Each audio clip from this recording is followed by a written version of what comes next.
want to take care of themselves, And they do it by reducing their usage.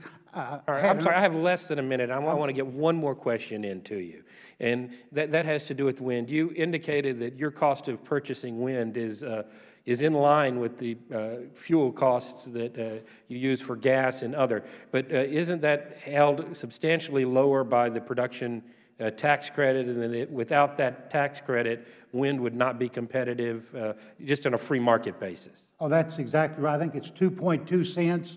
That comes into so that. It almost double the price of the wind energy. And another point of the cost of wind, and again, I'm not, Oklahoma, wind is good for wind production. Oh, I've got a ton of wind farms in the district I represent. But we're not, that cost doesn't have assigned the additional transmission costs that are being imposed to bring that wind into the mix. All right, well, I don't want to go over my time. I appreciate your answering my questions, and thank you very much.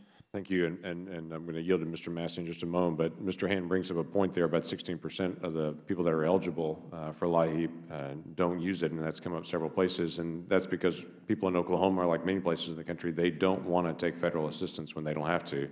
They'd rather work hard, save, be efficient than use federal assistance because they want to earn it on their own. It's still a unique American characteristic, and it's very much so in Oklahoma as well. Mr. Massey.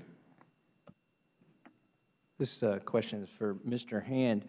I'm from Kentucky, and I was recently informed by a CEO of a power company in Kentucky that they built a state-of-the-art clean coal facility within the past 2 years. It's come online, but that currently, even though this thing was eligible for tax credits 2 years ago, it would be illegal to build today. But it was so state-of-the-art it qualified for these tax credits. Is it true that the new source performance standards effectively keep us from building another coal plant today? And if that's not true, what is the technology that exists, if any of the other members are aware of it, and what would that add to the cost per kilowatt hour? But Mr. Hand first, please. I don't know that I can fully answer your question.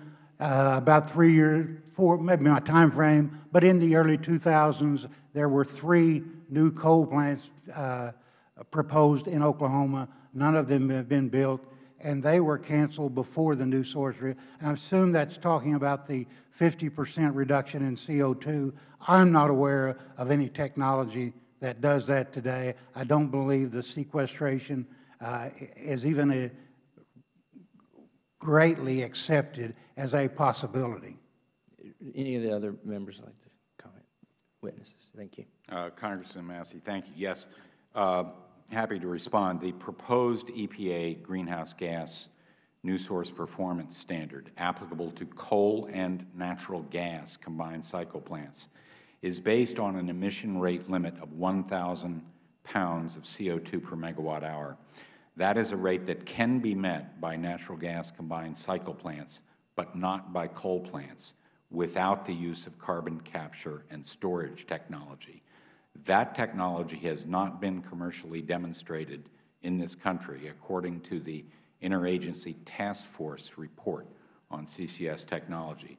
Now, with reference to the incremental costs of CCS, EPA's estimate in this rulemaking is that the application of CCS technology to a new coal plant would increase the cost of power produced by the plant by 80%. I think it is therefore on its face clear that such a plant could not be commercially viable in today's market. In other words, could not be financed, could not be permitted, could not be operated.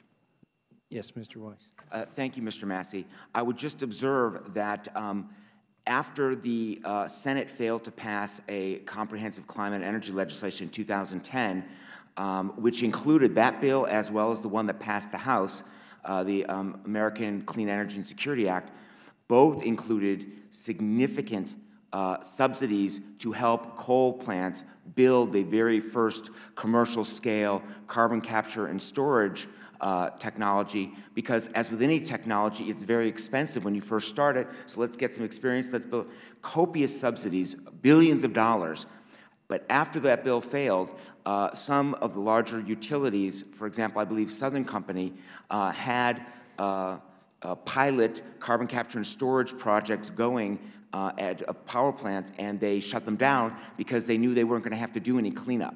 So what you'd need to do to be able to address this in the way that you just described is to create a system that requires cleanup, but also provides revenue in the way that the American Clean Energy and Security Act did to help them build the first CCS facilities. So whether it was, the burden was placed on the consumer or the taxpayer, you're saying it would cost billions of dollars to develop this technology?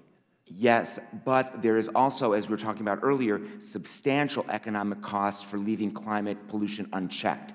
Extreme weather, health, smog, tropical diseases, those also have real costs for our economy.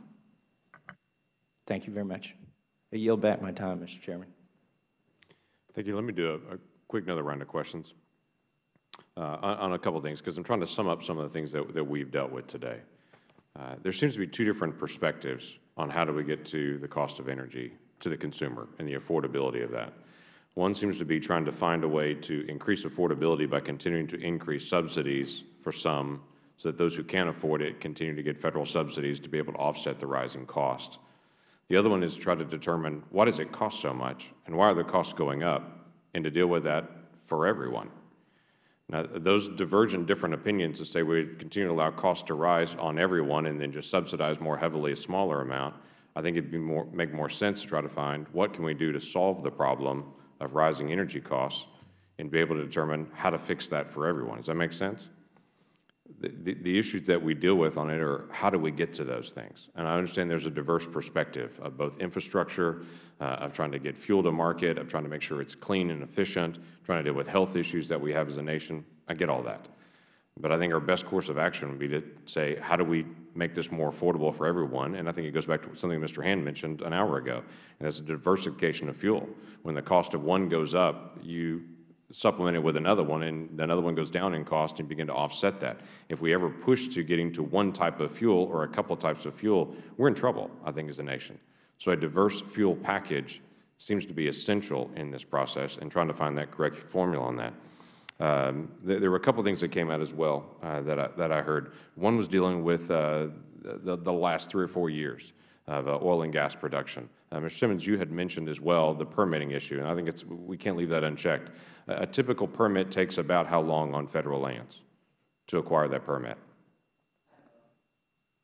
I don't know the total time for the permit. It's not too long for the first permit for the lease, but then you have to do a NEPA analysis. Right, I understand. But before you start, when you actually poke a hole in the ground and get going, how long does that take? I mean, it's years, but I would have to get back to you on. So we're talking 4, 5, 6, 7 years? It could be. Mr. Weiss, how long do you think it is? I believe, and I know I'm under oath, so don't, I'm saying I believe, that the permit time is been collapsed dramatically under the current administration down to about 150 days. It takes about 5 to 7 years from the time an acre offshore is leased. Now, what about onshore? Much less, I don't know the time, but offshore takes 5 to 7 years because these are very complicated. Right. I understand. Those complicated became more complicated when BP made some errors that they have now admitted to and complicated it even more. Onshore, it's several years in the process. So it's interesting to note that the federal land increase of oil production in the first 3 years of the Obama administration is not due to permits that were started during the Obama administration. Those are permits that were started in a previous administration, and then now we're facing production. The better question long-term will be how much production of oil and gas is there on federal lands in the last 3 years of the Obama administration. That will be the most telling part of the administration's opinion about it, and in the first 3 years of the next administration, whoever that may be. Mr. Weiss as well, oil and gas production in the United States up or down in the last 5 years? It's up. It's the highest it's been since, I believe, 1996. CO2 emissions up or down in the United States in the last 5 years? CO2 emissions are down for 3 reasons. One is the new fuel economy standards means that people are emitting less carbon from their cars. Second, the switch from coal to natural gas for electricity generation. Coal Replacing that because of cost. It's cheaper now. Yes, because That's of cost. And third is increased energy efficiency. Demand for electricity is basically flat, even though our economy is growing slowly. Has our nation met the Kyoto Protocol? Though we didn't sign off on it, have we met the standards of the Kyoto Protocol? I couldn't tell you that, but we are halfway to meeting the goal that President Obama articulated in 2009 of a 17% CO2 reduction below 2005 levels by 2020. We're at about 9% reduction right now. The understanding of this is there's a sense of we have all these increased storms, we have all these increased things. We're meeting the Kyoto Protocol. We've dramatically reduced carbon emissions, not because of the mandates and cap and trade, but because of price. Natural gas has come online. It's become easy to be able to get access to, or easier. I say it's been easy. I'm not the one actually drilling a horizontal well and trying to hit something as big as a suitcase 4 miles away with a drill bit. So I can say easy for me on that. But the challenges that we face as a nation are being solved by the technology, not by a government mandate as much. Mr. Weiss? Mr. Chairman, the fuel economy standards were due to a mandate worked out with the auto companies, but it was possible under a law passed under President George W. Bush, the Energy Independence and Security Act, which did mandate an increase in fuel economy standards. Sure, no, I understand. I was talking specifically about coal versus natural gas. Yeah, that's correct. And then the issue of speculation that you mentioned earlier. You mentioned the cost of speculation, which I agree, there's speculation that's going on that becomes a serious issue. If we're North American energy independent, and we're not speculating on what happens in the Middle East, and we're dealing with more West Texas Intermediate crude than we are Brent and other prices on it because what's happening is from Canada, the United States, and Mexico. How does that affect speculation on the market for us? Well, the State Department looked at that question with regards to the Keystone XL pipeline and concluded that building the pipeline would have no impact on the amount of oil that we consume here or on its price or the price of its products. Not on consumption. I'm talking about that because the Keystone doesn't get us to independence. The Keystone basically does the equivalent of removing our dependence on Venezuela. So the amount that would come in from Canada, actually even less than that. Right, the account that comes in from Canada, which Canada seems to be a pretty good trading partner since the whole War of 1812. It is our number one. Yeah, since the War of 1812 was settled, we seem to get along pretty well with Canada since then. Since and they were British back then too. I know, that's what I'm saying. So since that time period, they've been a very reliable trading partner for us and great relationship, much more so than Venezuela. So we have not only the issue of price, but we also have the issue of long-term relationships between us and Venezuela versus us and Canada.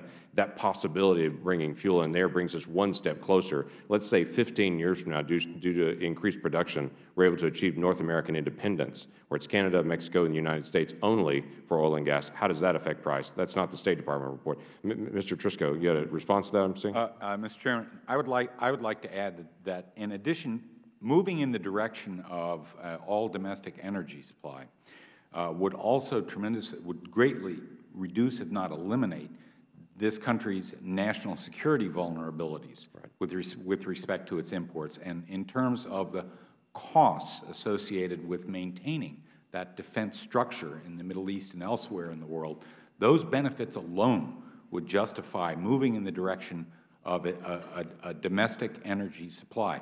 And I would note that in that regard, I concur totally with your opening remarks in this line of questioning, which suggested that an all of the above approach is what we need.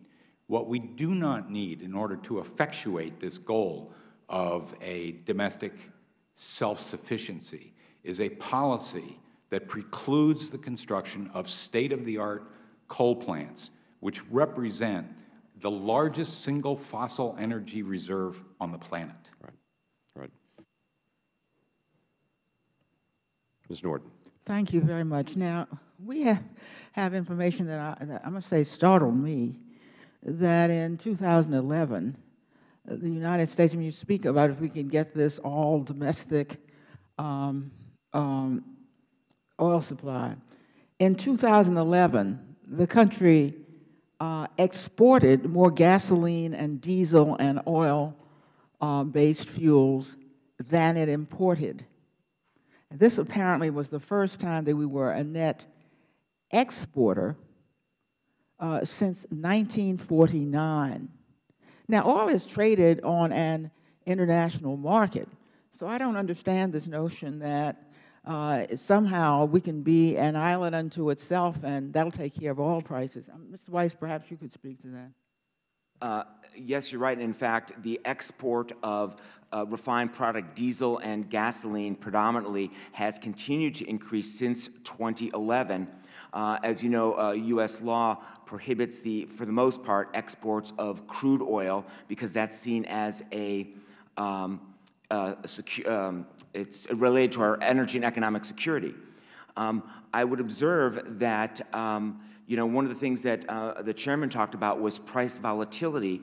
One of the reasons why we're so tied to, we're so harmed by price volatility for gasoline is because it's basically the only transportation fuel that we have. We do have a diverse set of fuels for electricity, not for transportation. That's why we need to invest a lot more in developing these alternatives to oil to use for transportation. Such as?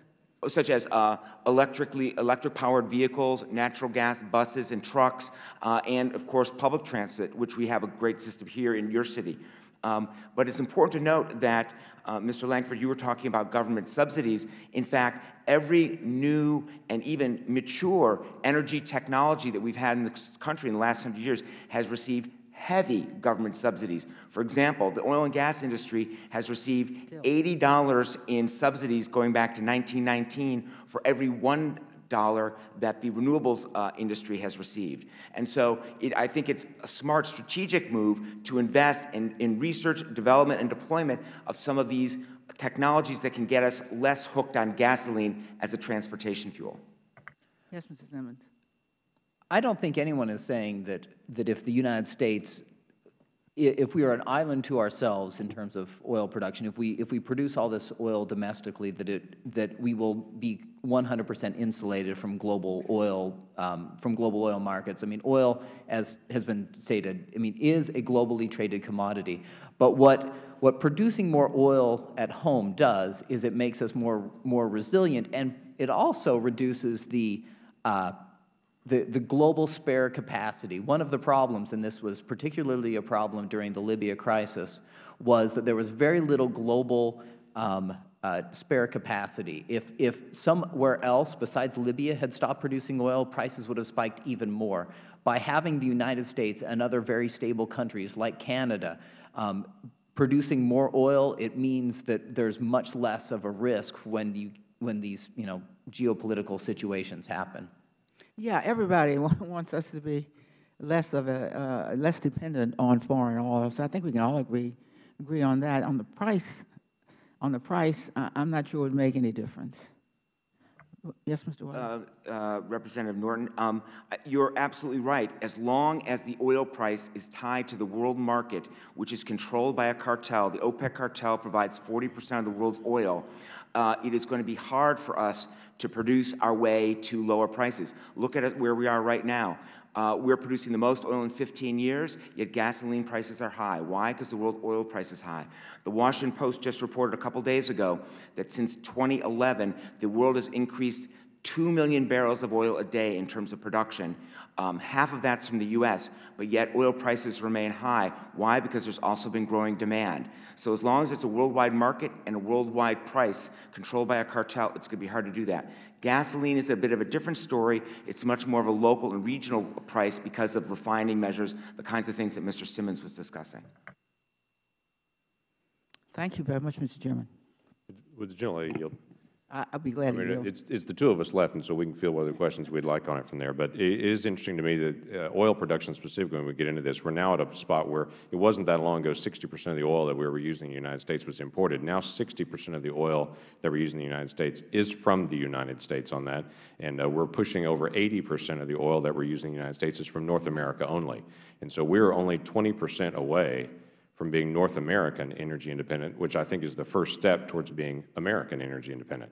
The last forecast I saw from the energy statistics showed that just 32%, in just 10 years, 32% of the oil we're expecting to be from the United States only, as far as the import coming from outside the United States. So it's a very significant jump that's happening right now based on the current technology and what's happening. Mr. Weiss, I did have to smile at one of your statistics about the tax treatments between oil and gas and all of renewables, and going back to 1919 to compare those. I don't remember a lot of solar subsidies that were occurring in the 1920s. So I would encourage you to take that statistic and bring a little more up to date on it. I do remember as a high school student paying attention to what was happening during the administrations there, and even as a middle school student, and seeing the solar panels that were on the White House at that point. I have no opposition to solar and to wind and every other technology, but comparing some of the subsidies that are the startup subsidies, and I get that, for some of these renewables to some of the tax treatments that are normal business treatments for oil and gas is a little bit of a jump in between. And if you look at the top 5 energy companies in the world versus the top 5 technology companies in the world, the top 5 technology companies make more and have greater, like the 199, greater subsidies, if you would want to call them that, as far as tax treatment. So there is a fairness system to make sure that we keep all the stats and everything all clean and consistent on that. So, Ms. Norton, I want to close up unless you have any other final comment. I do appreciate the witnesses coming there. I appreciate all the time that you spent not only getting here, but in your written statements, which were extensive, and I appreciate the research and the insight in that, and I look forward to getting a chance to hear if you have any other additional follow-up comments. Feel free to submit those for the record, and with that, this hearing is concluded.